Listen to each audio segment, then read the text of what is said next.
Trek Geeks Podcast Network is proud to have Fansets as its presenting sponsor. Fansets is the home for amazing pin collectibles with over 400 officially licensed Star Trek pins and new releases every month. Stay tuned for a special discount code worth 10% off your next order at fansets.com. Fansets, our pins have character. The crew gets some much needed R&R, so of course, that's the best time for some diplomatic mission hijinks. So why don't you hop on board and join our discussion as we're all going to sit in a circle and attempt to switch personalities. For now, I'm Mike Bovia, and this is Discovering Trek, Strange New Worlds. Hit it.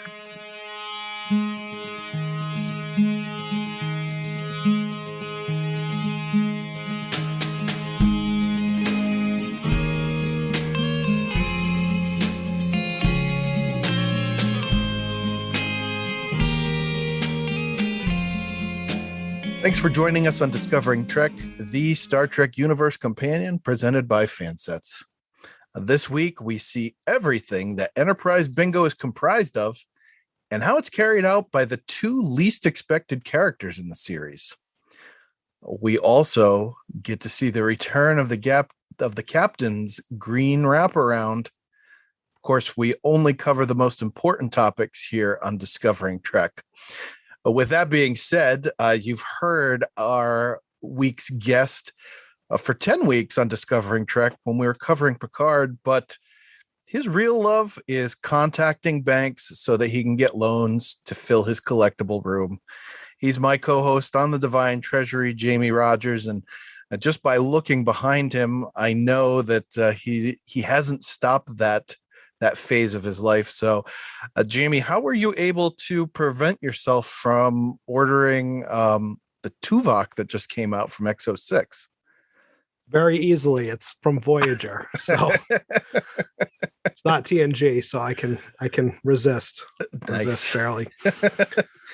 Yeah, I've seen a lot of people have picked up the Spock Mirror Universe one. They've been posting pictures of it. That looks pretty cool, but I got my one, and unless something strikes my fancy, I think that's going to be it. But I've found that it's a lot of money for me. So, and as always, we welcome our two co-hosts on our regular week schedule, Matthew and Yvette, who, in my absence last week, had a great conversation about the Gorn with Casey Shafsky. So, were you guys going to be wild? Is that how it worked? Wow. Yeah.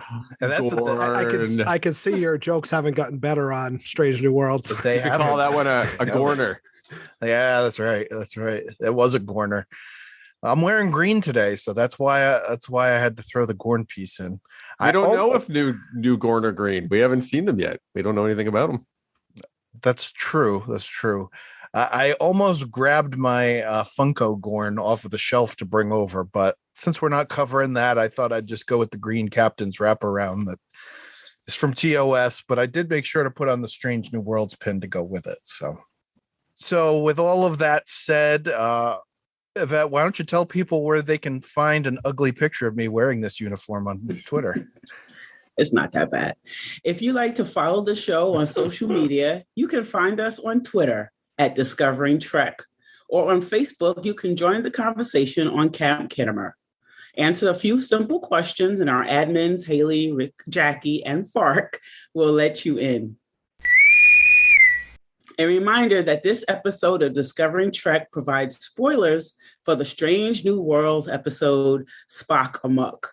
If you have not watched yet, head over to Paramount Plus and watch the episode and head back. Failure to do so leaves you open to spoilers. I must say, I do believe that Mr. Bovia can be seen in the green wraparound on the Trek Geeks website. That's for sure. Yep. And so if you want to check out, I was a lot skinnier then too, so it's a bit better picture. Yeah, so check that out on the Trek Geeks website if you want to see a good time. Episode 105 of Star Trek Strange New Worlds, Spock Amok, aired June 2nd, 2022. It was written by Henry Alonzo Myers and Robin Wasserman, It was directed by Rachel Lederman. It's a comedy of manners when Spock has a personal visit in the middle of Spock and Captain Pike's crucial negotiations with an unusual alien species. I can't help but say I don't know how anyone can have a thumbs down on this, but I will let everyone say their thing. But when the episode synopsis blatantly tells you that it's a comedy, you got to be loving on it, right? So typically the way we do this is we let our guests go first. So Jamie, thumbs up or thumbs down, my friend. And why is it that way? Well, I think people are going to think we're in Bizarro world because normally I'm Mr. Negative Nelly on Discovering Trek. So I give it I give it 2 enthusiastic thumbs up. And, I'm going to go on my little soapbox because this will be my only opportunity to talk about Strange New Worlds. But I love how last week, episode 4, the stakes were so high. We had this intense drama, life or death scenario to the nth degree. And then all of a sudden we go to episode 5 and the stakes are low.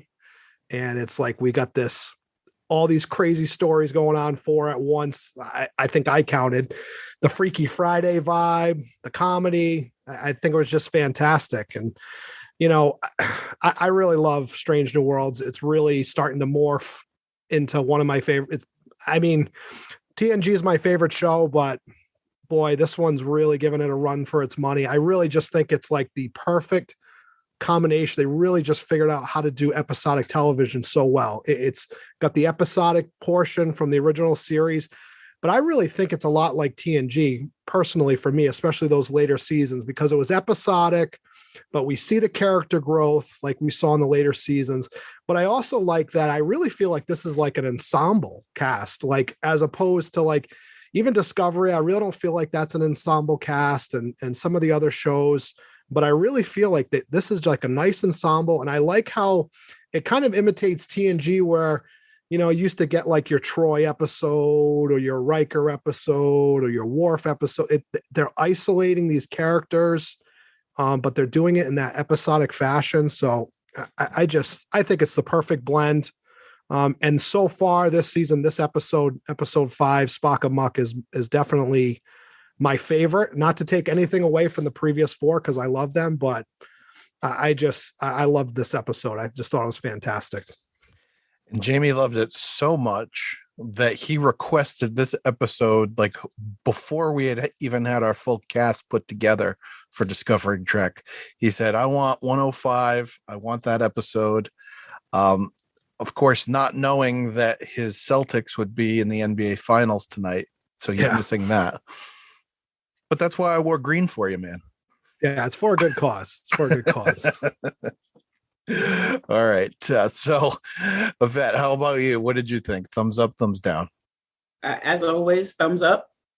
I love that they brought the whole cast, except for except for I can't think of everybody's name. Pike, April, and Ahura. Yeah. I didn't think it wouldn't come out. But they were a little serious, but that was okay. Just a great storyline as usual. As we've been saying, and as Jamie just said, each episode seems to be, is this my favorite? I love the other ones, but is this my favorite? So, I love the funny. So this really was great to have an actual comedy, because I think Star Trek is extremely funny. People say it's not comedy, like, oh, you haven't watched it, because I'm always cracking up. But this was great that it was actually a comedy. So that thumbs up. Yeah, you hit the nail on the head there. If you don't laugh at things in Star Trek, then you haven't been watching it enough. Because even the ones that aren't a comedy have little things that are dropped here and there that you can laugh at. Matthew, what about you? Yeah, I love this episode. While it was lighthearted, it still had some serious moments within it that were important. And I love the dialogue between T'Pring and Spock is so good. Like, people like really trying to work through actual relationship issues and wanting to do that, and in a way that's like healthy and good, but still maintains a conflict for the episode. But it's not like relationship drama just for the sake of relationship drama. Like, it's actually really well written dialogue. It's smart. And I love that they're continuing ever since Yvette mentioned a couple episodes ago where we had the episode about light and how it was about truth. And I started thinking, I'm like, okay, what's the one, because I missed that so blatantly that I was like, okay, I'm going to pay attention now. It was like that one key thing in an episode, and then in the previous one, it was kind of like, it was trauma and hiding. And this one clearly is empathy, right? It's you have two characters actually switch minds, but you also have diplomats that are trying to emulate the communication style of other races within the Federation while they're having dialogue and conversation. You have Una and Laan that are trying to like empathize with the crew, and why do they have this bingo? And so it's like everyone trying to understand each other. And I was like, oh, okay, this is great. And so I really enjoyed it. I think the other thing too is I really feel like this episode is doing what I loved about my other favorite Star Trek series is they make the universe feel really lived in. Like, we see a map of the Federation in the Alpha and Beta quadrant in this one. We kind of get an idea of where everyone is. We're talking to the races. We're showing how the Federation operates. But we're also getting to hang out in lower decks and figure out what the culture of the ship is with bingo. That scene where they get to sign the hull plating, like stuff like that. They're making it feel like a lived-in universe. And I really appreciated that about this episode too. Yeah, I can't disagree with anything that any of you have said, because this is just a great episode all around. And I mean, we haven't talked about it, but I know the other crew on Discovering Trek have talked about how Lower Decks came out at just the right time for people. And we were dealing with COVID and everyone was in a bad place. And here comes Lower Decks, comedic element. Everyone has something to laugh at while still getting to watch their favorite franchise. And I think with the events of the last few weeks, like, this episode seemed to come out at just the perfect time because everybody needed that good laugh. And we got it with this in some unexpected ways too. It wasn't just like you looked at it and you said, oh yeah, this is just laughter written all over it. But you got these little points where just all of a sudden you laughed out loud because you weren't expecting, like you said, Matthew, some of the dialogue that came out. It wasn't a joke. It was just how the dialogue might have been presented by the actor. So, awesome episode. And really, I think one of the best, I mean, putting Lower Decks aside, because that is its own thing as far as comedy goes, probably one of the most comedic episodes of Star Trek we've had since Trouble with Tribbles. And really done well too. Really done well. Like Matthew, I thought, I'm thinking comedy, but when he was talking about it, it was very lived in. And I think that's what made it funny, because life is freaking hilarious. Yeah. When you look at it later. Mm-hmm. While you're going through it, of course, no, it's all really serious. But when you start looking back, you're like, oh my God, if you put that down on paper, it's a goddamn comedy. But like he said, that's life. And sometimes life is a comedy of errors. So I think I didn't look at it that way until he said that. And I think that makes it so smart. What a smart way to do a comedy. It's just basically life. And you've done, little stupid things here and not so stupid things, but they're, when you look back on them, they're really funny. Right. So, yeah. What's interesting? I was going to say, also imagine as like, if you told me, oh, okay, let's do a comedy episode and the comedy is going to center around two Vulcan characters. You're like, wait, what? Like, how are you going to pull that off? Absolutely. Yep. You know what else was great about this episode too is like, there was like literally 4 different stories going on at the same time. And I just think it was so well executed how they interwove the stories together. Yeah. Like how like they were kind of spilling out into, obviously the central theme was kind of what was going on with Spock and T'Pring, but it affected everybody else in the ensemble somehow and, kind of filtered out. But I felt like the cuts and everything were just executed so well and made the comedy that much better because of these 4 stories that were going on. Yeah. And I don't know if any of you have had a chance to watch the Ready Room yet for this episode. But Jamie, one thing you mentioned was how this cast seems like it's an ensemble. And Ethan Peck actually talked about how he worked with I'm gonna forget her name now. I've got it written down here. Gia Sandhu. Yep. Yeah. And said, even if there's scenes that I'm not in, but you have to portray Spock in it, I'll come in and I'll be there on set and help you out with it so that you get the mannerisms down. And he talked about the relationship that he's garnered with Jess Bush because of the work that they're going to have to do together as Spock and Chapel. So yeah, this cast, one of them mentioned it early on. It was like they had been working together for years, even though they had at that point only done a couple of episodes. And you can see it coming out in the way they're doing everything too, I think. Library computer, data being received. Okay, so I don't think we really stomped all over the key points section just yet. So let's jump into that. Our key points for this episode. So again, Jamie, we'll let you take the lead on that.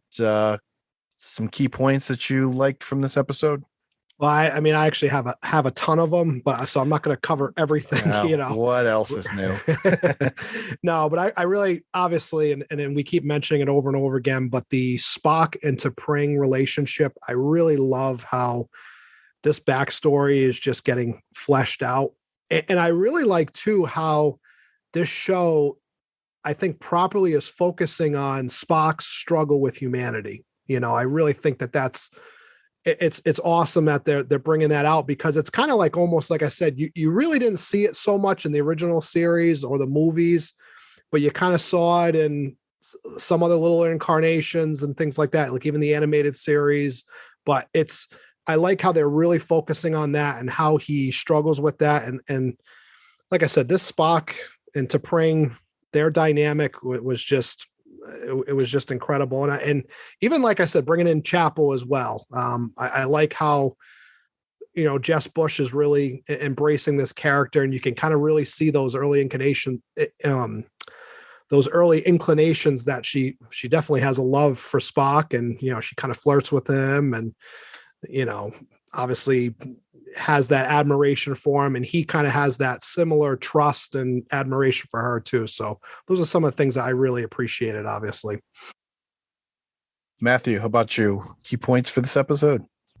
Yeah, I think I may want to expand on one of the things I said earlier, but it's kind of in that lived in universe that they're in now. And what I love about this one is that they'll take it's like the learning or the character growth. They have it. It's like a drop in water. It like ripples outwards. So in the first episode, we had, Pike struggling with coming back and then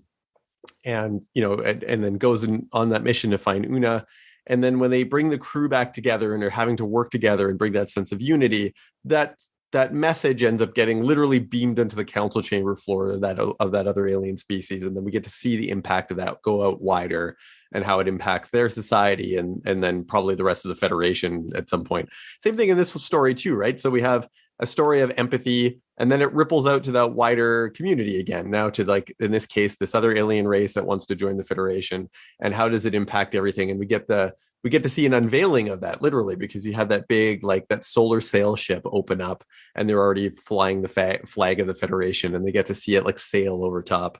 And so I love that you're going from like the character to the ship to the wider universe. Like in almost all of these stories, you have that level that kind of like pulls back each time. And I've been really enjoying that, because I felt like sometimes in some of the other stories and that we've been telling recently, the connection to the wider universe seems a little bit lost. Like we'll focus a lot on one or two characters, but I feel like I'm like, where's the rest of the ship, and where's the rest of the Federation around us, and what else is going on around us? It's one of the things I always loved about TNG. It was always felt like we were inside of a bigger universe, and so I'm feeling that again with Strange New Worlds. And I love that even like visually how well they represented that in this one, like that council, that room that they're in, the negotiation room, and it has a big glass window, and you can see the Enterprise, and you can see their ship, and you can see the starbase, and you see the planet. So it's always grounding you inside of that wider universe, even visually. They're really making a lot of like great use of that AR wall. It looks awesome. Absolutely. And that's another great point, that we're that we're bringing up about this cast. Jimmy, I think you said it. How some of the other shows that are out right now for Star Trek, they don't seem to be able to take advantage of it as much. Getting the cast to work together, telling the character stories. You think Picard has been almost 100% driven on Picard, and then, whatever the story arc for the season is. Discovery, they're really trying to develop characters, but I think where they failed with that is just that they created so many characters that it's hard for them to develop each and every one of them. So this cast seems to be like just the right size. They don't have to worry about like a season-long story arc, so they can focus on the people. So we seem to be benefiting from that, is really, I think, where I'm going with that. All right, Yvette, your key points. My key points, I actually have one criticism about this episode, awesome. Jamie, and the only thing is, it's like, if I feel like they're running out of alien names, because these guys are called the Rongovians. Mm-hmm. It's R apostrophe and then Govians. I'm like, come on. I mean, why does everybody have an apostrophe? We can get some more names out of it. I know that's probably petty as hell. No, I'm good with that criticism. But it's just a lot. I'm like, come on, let's get some actual names. Come on. Mm-hmm. I mean, they're doing a great job with the thing, but we got to remember these names going forward. And Rongovians is not a name I want to remember. So that is the only criticism I have. Everything else, I don't think we're going to see the Rongovians ever again. Just throw that out there. I don't either. They're wrong, because all of that is wrong. So just leave it. So that's that's a dad joke I'll put out there and leave it. We need the right Govians. The right Govians, right? The one thing I did that is not a criticism is the fact that there were so many little nuggets, whether it be Easter eggs or just things we found out about people, like Chief Kyle is mean. Why is Chief Kyle mean? No kidding, huh? And why does Spock have a gong? That's what I want to know. He goes, I think I have one, but why? Why does he have one?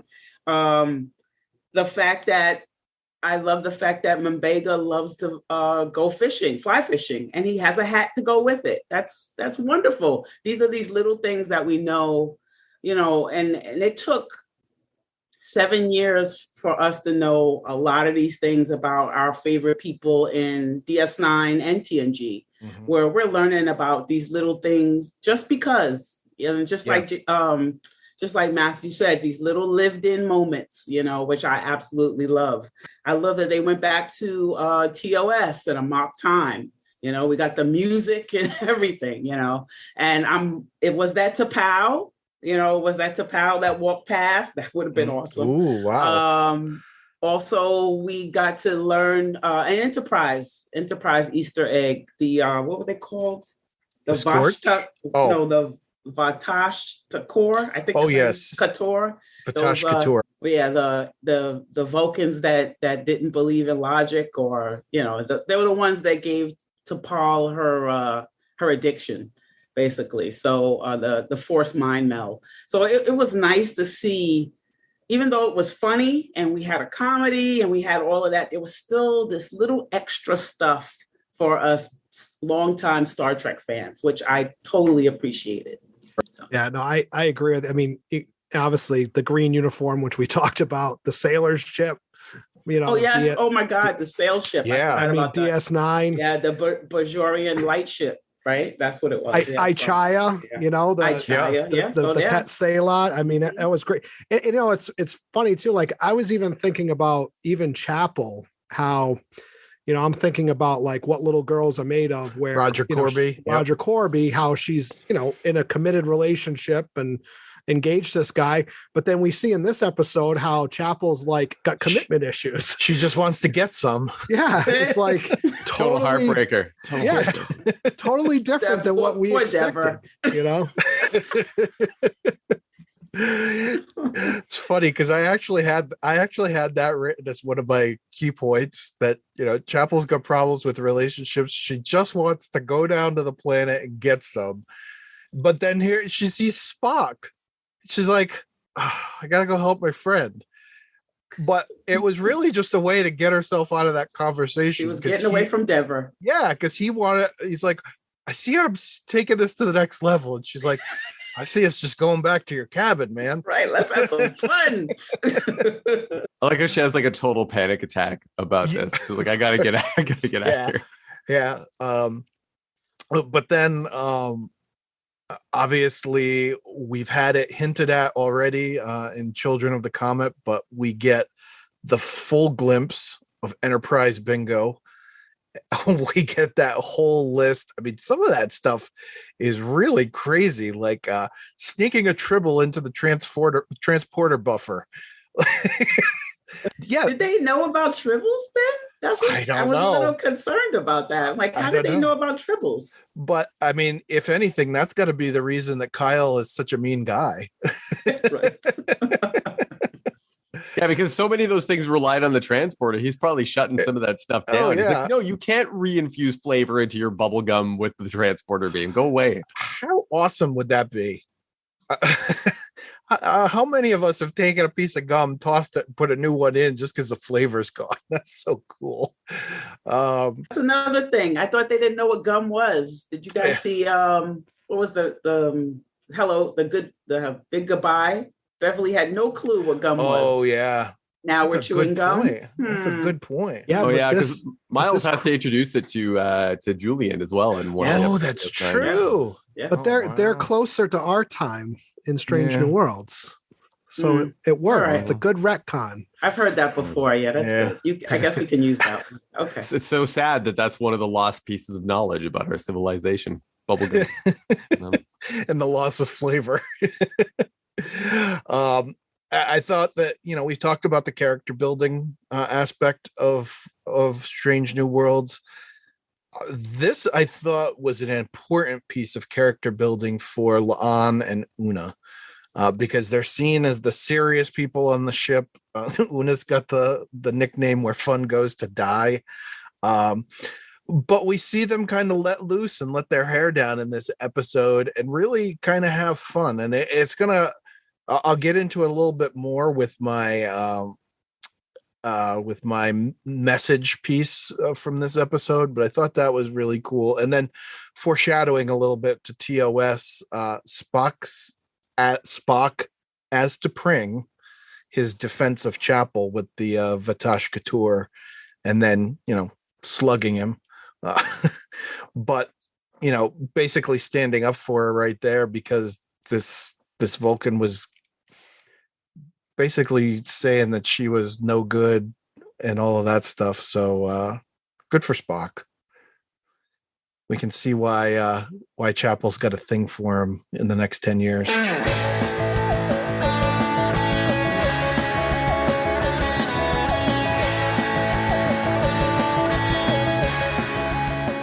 I'd like to take a moment to talk about Fansets, the presenting sponsor of the Trek Geeks Podcast Network. Fansets merchandise, as we know, is the leader in pin collectibles for Star Trek. But they offer more than that. In addition to Star Trek, you can find pins for The Big Bang Theory, Scooby-Doo, DC Comics, Batman 66, Harry Potter, and Rick and Morty. I didn't change the script for you like Casey did last week. Star Trek Discovery is the show that kicked off this golden age of Star Trek that we're in right now. So we have it to thank for Strange New Worlds.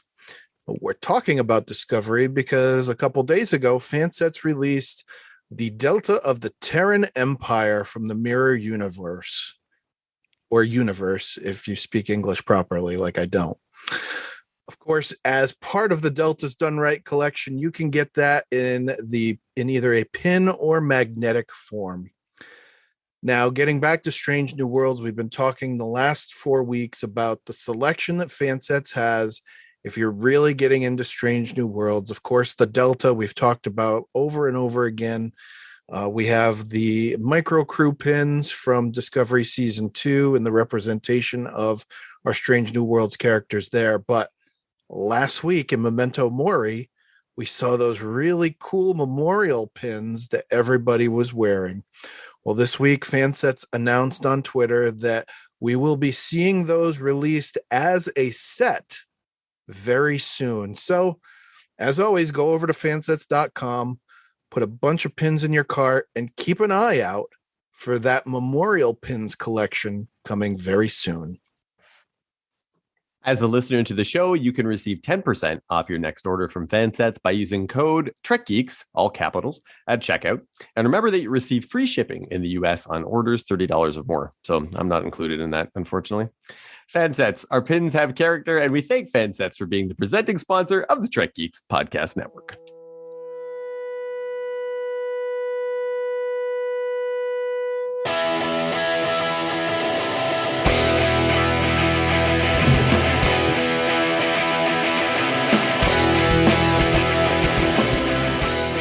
So we've reached our humanity section where we discuss the overall message of this episode and what it could potentially teach us about ourselves or humanity as a whole. And I've come to rely on Jamie to have a warped view of humanity in this section. So I'm going to let him go first. Oh, fantastic. It's interesting. As I was watching this episode, I couldn't help but think of, when I was watching season 1 of Star Trek Picard, how we looked at the Federation, and it was kind of, the Federation was kind of painted not in a great light in that time period. But I like how Strange New World is really kind of painting the Federation in a good light again. We have this discussion of the Federation being a group who listen and who come to diplomatic solutions. Some other interesting things that kind of stood out to me is the topic of racism to me kind of came up again in this episode, like how the Vulcans, how Spock was kind of internalizing some of the racism that he's been dealing with on Vulcan for being part human, and then you really saw it rampant with this particular Vulcan that they were trying to get to defect back into the fold. It was really pronounced there. So and seeing that, and then seeing how, Spock with T'Pring at the end of the episode really kind of drove this whole point of the Federation and racism kind of home for me, because you really see how good the Federation is to Spock in his mind, that really the Federation and Starfleet is the only place where he really truly feels wanted and appreciated. And I think he even makes the line of, in the Federation, I'm Spock. I'm not a half human, half Vulcan, half breed or whatever, some racist thing that somebody would tell him. So, like I said, those were kind of the two main messages that I really saw, how good the Federation is being portrayed, and then how this topic of racism is still there, but how the Federation is showing the goods, how we should treat people, how we should be good, as opposed to what we see with the Vulcans, basically. Well, what I learned from that is that a show that's much lighter brings a lighter Jamie, not darkness from Picard. So not a dark outlook on humanity. Thanks, Jamie. Matthew, your message. Yeah, I think again, it's circling back to empathy and in this episode. And you can't have a federation of planets, or really, I think, any kind of institution of that nature without empathy. That's how it's going to work. And what are they called? Anyways, that species the whole time Rongovians. Rongolians. Thank you. No, wrong. Rongovians. The whole time. The Rongovians, they are making such an effort to meet the Federation, right? All the individual member worlds that they're speaking with, and the whole time they're waiting for one person. They're really looking for is one person who's going to recognize what's at stake for them, or how to meet them halfway, because that's not really happening. And that's what Pike figures out, right? It's like, oh, wait a second, we need to look at this from your perspective as well. If we're going to make a partnership, if we're going to make a relationship, whether it's between a Federation and another member race, or if it's going to be between T'Pring and Spock, we have to look through each other's eyes and hear through each other's ears. And so I think that was the important one here. And we don't do that always very well. And I think, unfortunately, some of the main ways that we use to communicate with each other these days, like on social media, makes it hard to empathize with people, especially when they're just like a handle and a picture of somewhere else on the internet. And I think it makes dialogue really hard. And I don't want to just be like a woe is the internet person, but I don't think sometimes that this forum makes that kind of empathy very possible. In fact, sometimes I think it gets it in the way. So that was my main takeaway from this. I wish so many more of the important things that happen in the world would happen around a table with the desire for empathy, like we saw in this episode. It's funny because just an hour ago, I told someone that they should just stay behind their keyboard on Twitter because that's the best place for them. So excellent point, Matthew. Thanks. Yvette, how about you? Well, I'm just going to piggyback off of Matthew because that's basically what the whole episode was about, radical empathy, as Pike said. And that's basically what we got from each different storyline. It was all about radical empathy, finding out why were La'an and Una, why were they that way? We found out that La'an didn't have a childhood, so she didn't break rules, she didn't have fun. And I think when Una found out about that, she was like, no, we're going to continue this, let's just go do this.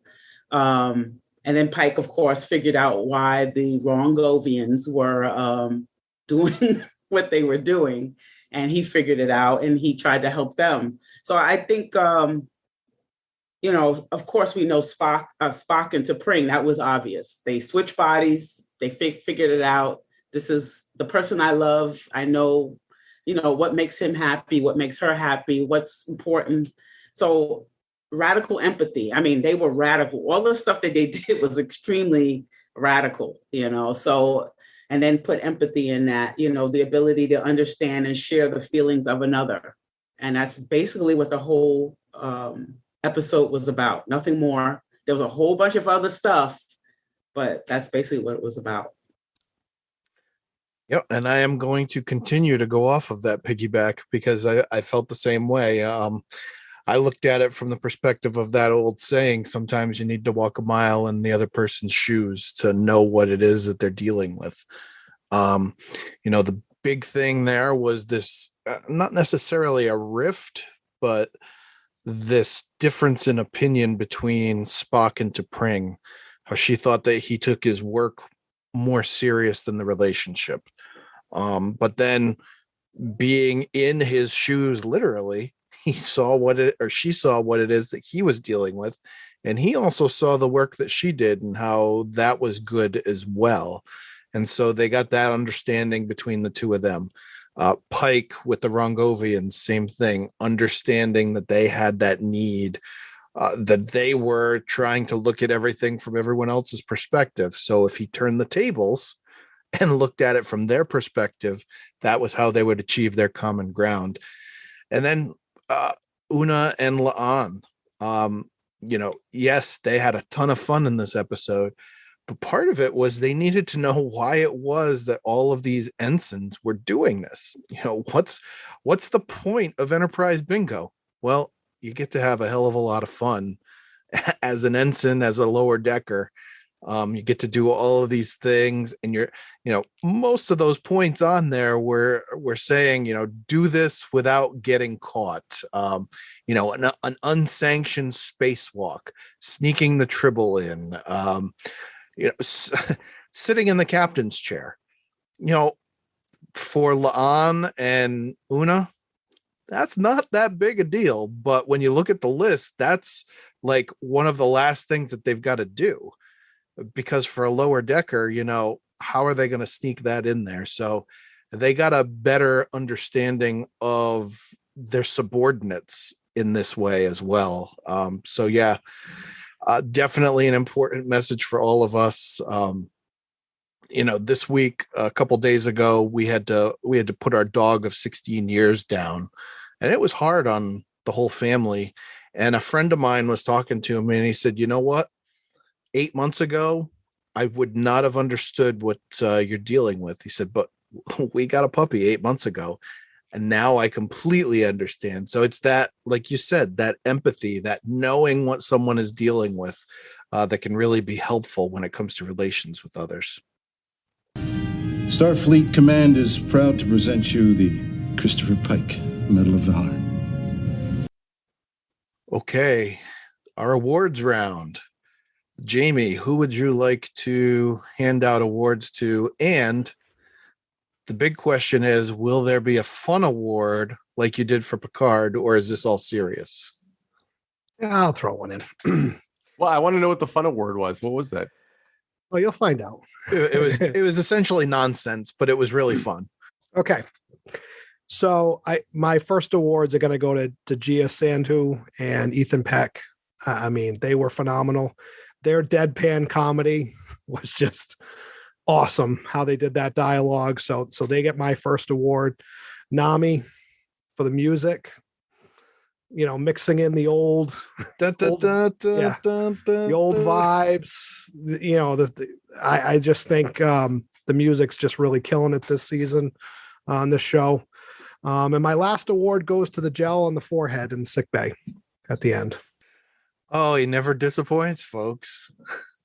What was it that they said the gel was made out of? I can't even remember now. Sea urchin. Sea urchin, that's what it was. Awesome. It's going to be on every ship. Yeah. Federation soon. That's right. Standard. And as of Picard's time, we still haven't seen it. Yvette, how about you? Let's see. So, of course, I love the funny. So we're going to give everybody an award because they all brought the funny. So yay for that. I want to, like Jamie, I want to give an award to Gia and Ethan. Not only did they bring the funny, but they also brought the sexy, because that was some sexy type of Vulcan relationship type stuff going on there. It wasn't just funny. There was chemistry, it was hot and romantic. So definitely give them some awards for that. And of course that AR wall. I mean, yes, I love everything about that thing.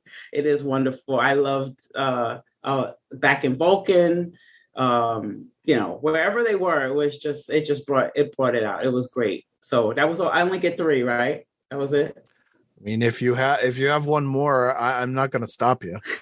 The writers. Yeah. I mean, the smart writers. I mean, smart writing, not this is smart writing that everybody can follow and enjoy, instead of that so-called smart writing that tries to go over your head and make a point. And this was good writing. Even, little 8th grade kids could get something out of this. And that's what we want. We want everybody to love Trek and get something out of it, and I love that. And this was really good. Yeah. I mean, there were some weeks on Picard that I think Mike Thurlow came out with 6 awards. So I'm not going to stop anyone on a 4th. Matthew? Yeah, I was going to go with Gia Sandhu and Ethan Peck as well. What I loved about, there's that one comment that Pike has, or when Spock says to him, "You could probably tell that we switched minds because our mannerisms are so different." And he's like, "Yeah, totally." Okay. But there were little subtle things there that were indicative of it, and they pulled it off really well. I thought that was great. But since they've all been covered, I guess what I'll do this one, I was thinking about the directing by Rachel Leiterman in this one, and there's one scene in particular that really stood out to me. It's quick, but M'Benga is in the boat, and the camera just kind of sweeps past his hat, and he's just got this like smile on his face. And then as the camera is panning back, he turns around and he throws the rod out into the water. And I was like, there's no dialogue there. It's just this beautiful moment just with the character like out on the water. And that will always be my favorite M'Benga moment. Yeah, it was just really good. And it was nothing story driven. It was just there for you to get who he is. Yeah. And so they've done so well with moments like that in the directing to just add a richness to the characters without even just with the camera, just showing what the characters are into, what they're passionate about, what drives them and motivates them. And I thought it was really good. And then that one scene, so that was that one scene that was so visual that I thought did a lot for the characters. And then the other one, when the solar sail comes over top and the way that it pans over top of them, and they're just, and Lon's like, wow, that's.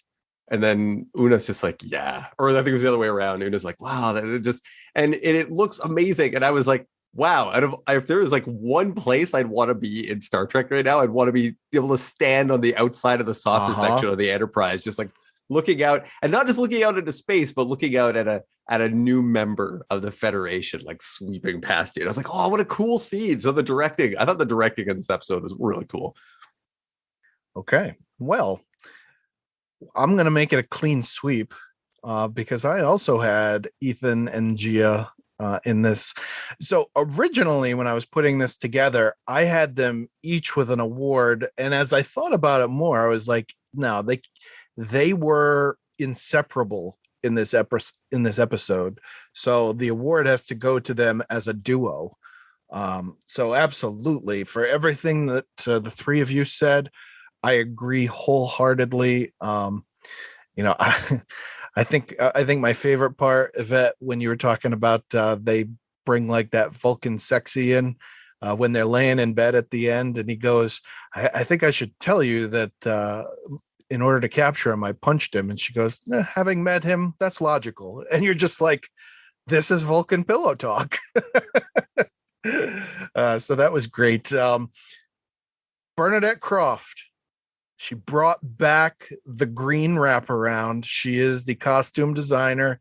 I got to give her 100% credit. I mean, if I was Jamie, I would just give the award to the green wraparound. But in this case, I got to give it to the person that designed it. So Bernadette Croft, thank you. There are going to be millions of us male nerds and maybe even some female nerds out there that want to get themselves one of these costumes, probably for Las Vegas. And then finally, I thought about this one long and hard. In this episode, we see Admiral April for the most, and we start to learn a little bit about him. So Adrian Holmes, wanted to give a shout out to him here because, I was watching something just before we came on, and him being in this as the second episode that he's in as April, he's now the definitive April in canon because he has more appearances than anybody else. And in this episode, he's carrying on the small talk with Pike when they're sitting there just observing. And Pike thinks it's going off the rails. You see him, no, sit back. Spock has this, so he's got this immense confidence in Pike and his crew. And I feel like we're going to see a lot more of him as this season and season 2 go on. And I'm looking forward to it because he's really bringing this character into a good spot. I'm really happy. And he looks good too. He does. I'd like one of his uniforms too. What if he was in a green wraparound, Yvette?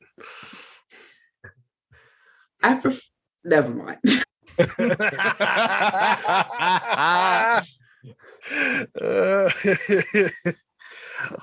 don't know. I don't know. I think that, and I'm going to go off on a tangent here. I think that Black Admiral's uniform is far more striking on him than the green wraparound would be. Call me crazy, but I see Yvette nodding her head, so I think she agrees with me too. That's not why I'm nodding my head, but go ahead. Oh.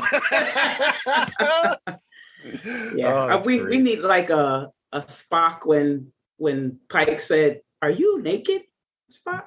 Yeah, one of those scenes with April. I'll be good with that one.